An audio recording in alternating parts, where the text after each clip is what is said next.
അങ്ങനെ ഇന്നൊരു മഴയായിരുന്നു, നല്ല സൂപ്പർ മഴ. അപ്പം അങ്ങനെ ഇരുന്നപ്പോൾ വിചാരിച്ചു ഇന്ന് നമ്മുടെ ട്രിവാൻഡ്രത്തെ ശംഖുമുഖം വരെ പോയിട്ട് വരാം. സൂപ്പർ വ്യൂ ആയിരുന്നു കേട്ടോ, നല്ല ഉഗ്രൻ ഡ്രൈവ്. ഈ സമയത്ത് കാണാൻ കടലൊക്കെ കാണാൻ നല്ല രസമാണ്. ജസ്റ്റ് ഒരു വീഡിയോ അത്രയേ ഉള്ളൂ, പക്ഷേ നല്ല മഴക്കാലത്ത് ഈ വീഡിയോ കാണാൻ പറ്റാൻ നല്ല രസമാണ്.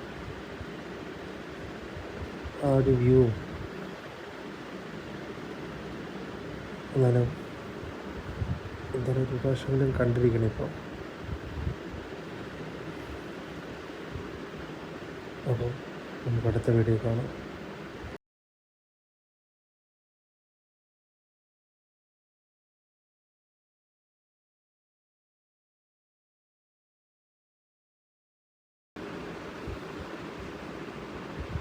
പിന്നെ ഒരു കാര്യം പറയാൻ പറ്റും, എൻ്റെ ഫസ്റ്റ് വീഡിയോ ആണ്, എല്ലാവരും സപ്പോർട്ട് ചെയ്യണം. ഇനി അടുത്ത വീഡിയോകൾ കിട്ടാൻ വേണ്ടി സബ്സ്ക്രൈബ് ചെയ്ത് ലൈക്ക് ചെയ്യണേ. അപ്പം ഓക്കെ, ബൈ. നമുക്ക് അടുത്ത വീഡിയോ കാണാം.